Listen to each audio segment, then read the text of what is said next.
Absolutely autism.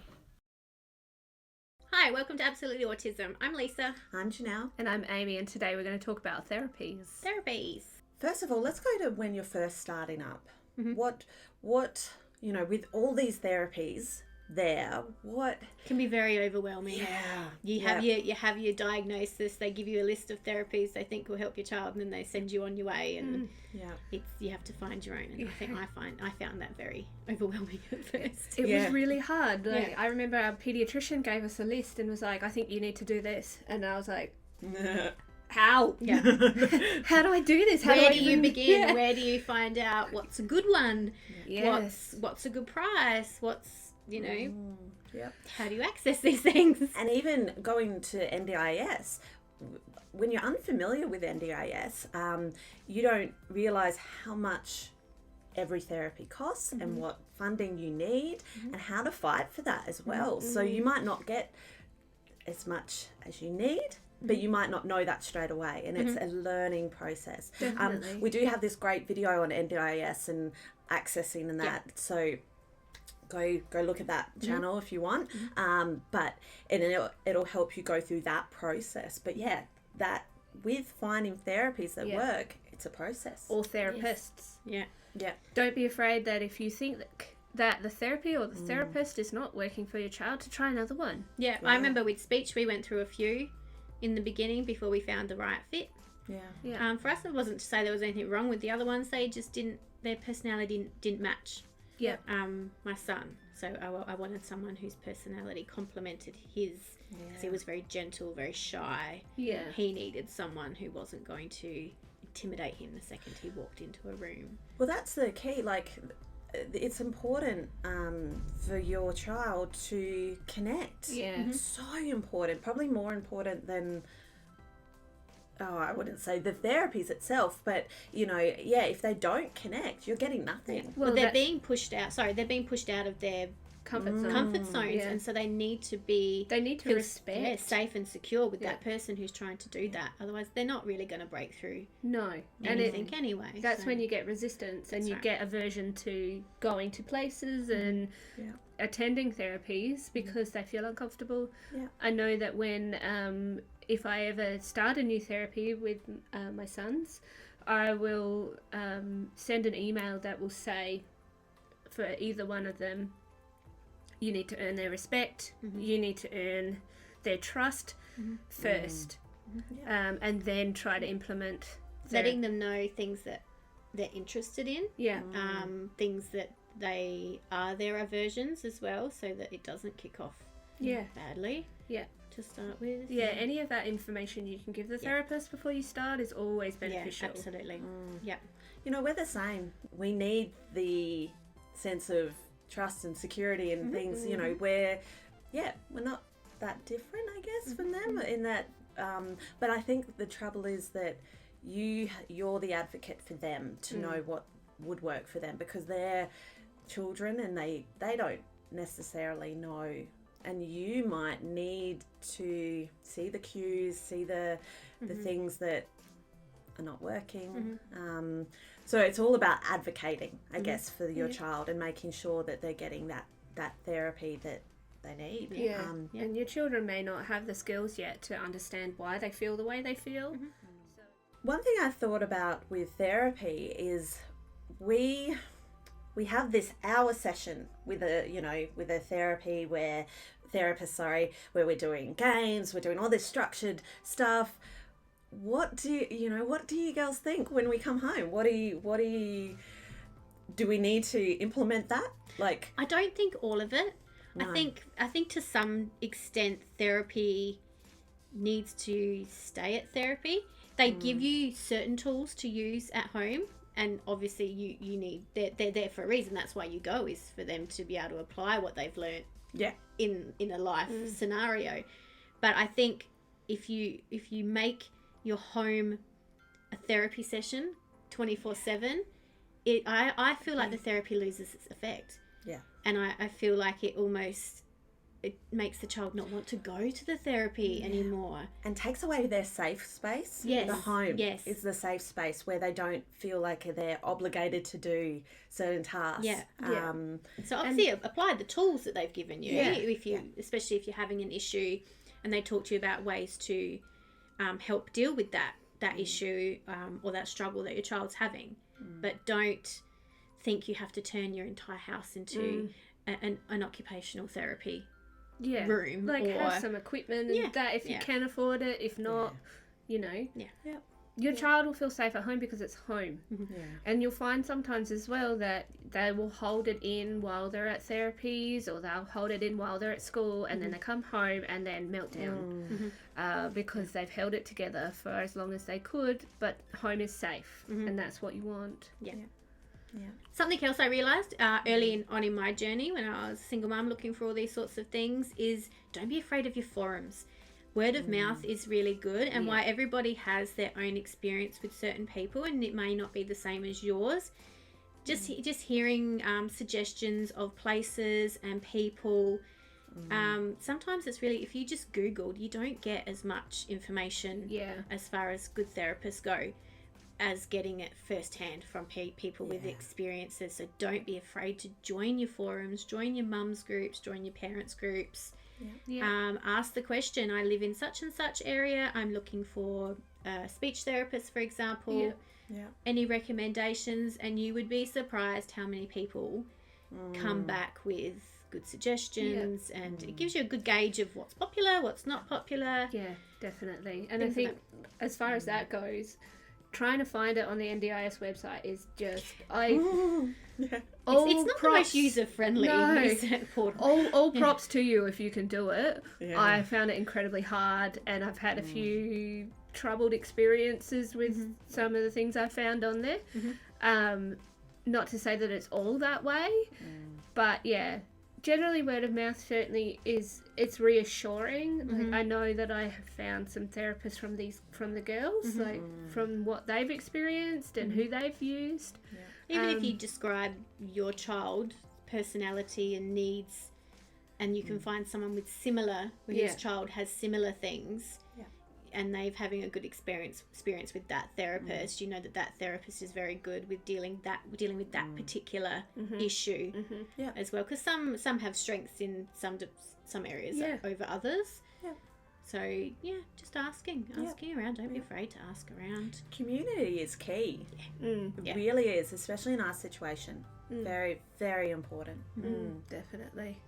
So let's work out a little bit about, not sure what sort of therapies your child would need and why, some common issues that therapies could maybe assist parents with. What do you think?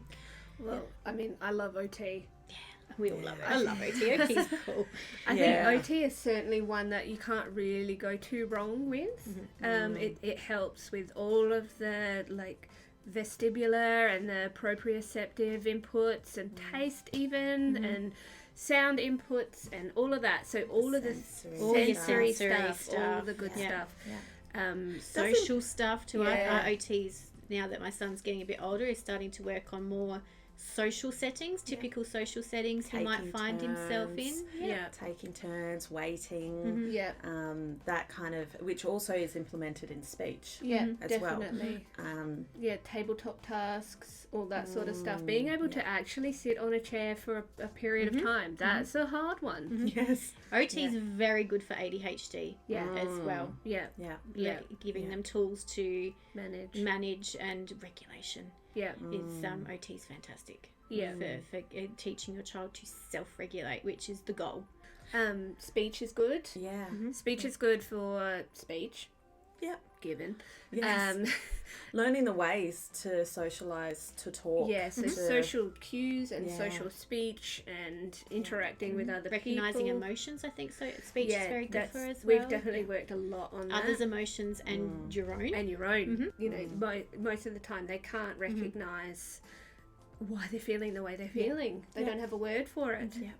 Speech is very good for your visual schedules. A lot of your any kind of PECS, which is your picture exchange, communication, any kind of communication.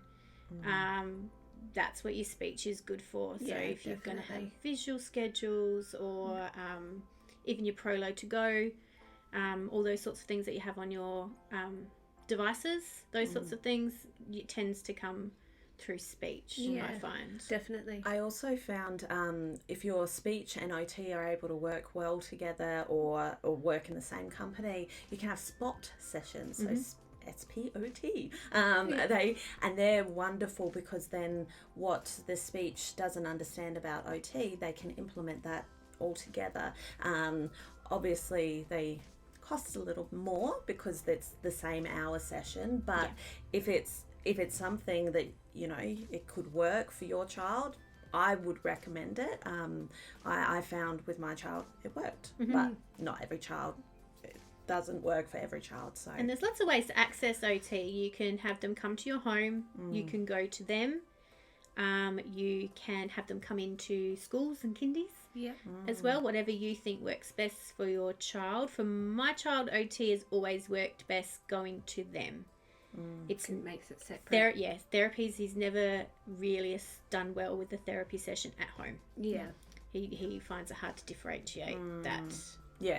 I think situation. my youngest son finds that really hard as well.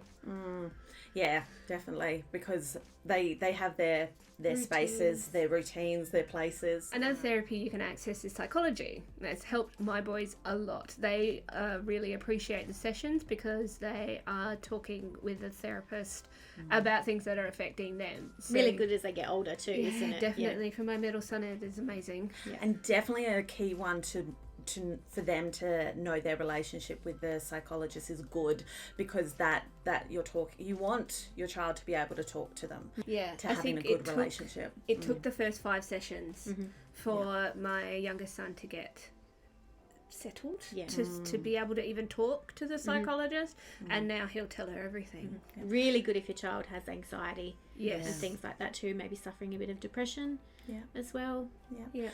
Although those children that are non-verbal obviously doesn't work as well, so behavioural therapy is quite effective because that will put more physical cues, physical things that they can do, things that you can do to make their space a safe space, or to encourage them to learn about emotions and things like that. So they kind of work well together as well, especially if there's aggression.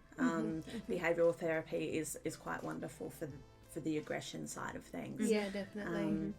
As well as psychology, I would say as well. Yeah, I think a dietitian is a big one too. I think a lot of you out there know how the struggle of the autism diet. Yes. And making sure that the beige white diet or the chicken nugget diet or that I'll maybe eat this today but I won't eat that tomorrow. So it is important because health issues, physical health issues can be quite common with people with autism as they get older. So I think nutrition is something that really needs to be looked at, and the dietitian can really point you in the right direction. They help with like eating plans and things you can introduce and ways you can introduce it and that sort of thing. It's helpful. And just physiotherapy, I didn't realise that it is common for children with autism to have issues. I don't know how to word it properly, but low muscle tone, things like that. There's they don't have the coordination sometimes. They don't have the core strength. Yeah. And for my son, it's about getting more active. Yeah. I did not have that problem with my son. No. ADHD will help with that, wouldn't it? But I think that one of the most important things is, especially starting out, therapies can be very overwhelming, very taxing on your time as well. Let's be realistic. Sometimes it's a pain to have to go to therapy and on a weekend or after school. Or you can get burnt out. You can. Because you're going along just as much as them. But at the end of the day, I think they are super important. They play a huge role in your child's development. But it needs to be a happy and enjoyable situation for everybody. And if you feel like it's too much, don't be afraid to pull back a bit. Make those sessions fortnightly instead of weekly if that helps you and your child to be able to manage the level of time that you have to take to do all of the therapies or even just the one therapy that they need. I found, especially when my son started school, just dialing back the therapies a bit because just mentally and emotionally, physically, taking school on was quite taxing for him. Yeah. So we dialed back the therapies a little bit until he settled in because it's otherwise they're just exhausted. They are exhausted. And they don't learn anything. Yeah. No, they won't learn anything. And therapies for us to watch looks quite simple, but for them, it's a very huge common for thing. that hour, for your child after that hour or 45 minutes to be exhausted. Yeah, definitely. They're pushed into boundaries that, they have. They are mentally exhausted, physically exhausted. Emotionally. That's right. So, give them some downtime. Yep. So we will put together a list of common therapies and ways that they can help. If you have anyone that you would like to give a good shout out to, that would be great. And if we have any therapists who would like to come on the show and discuss what they do, speech therapy, occupational therapies, we would love to have a chat with you and answer some common questions that we get. Yeah, definitely. Well, thanks for watching. Hope that was helpful. If you'd like to subscribe, find us on YouTube, find us on Facebook, Instagram, and thanks for watching. Bye. Bye. Oh, I'll go. Okay. Another therapy you can access is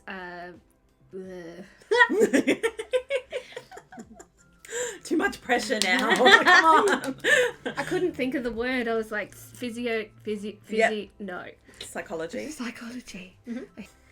I'm really sweaty. All right. Yeah.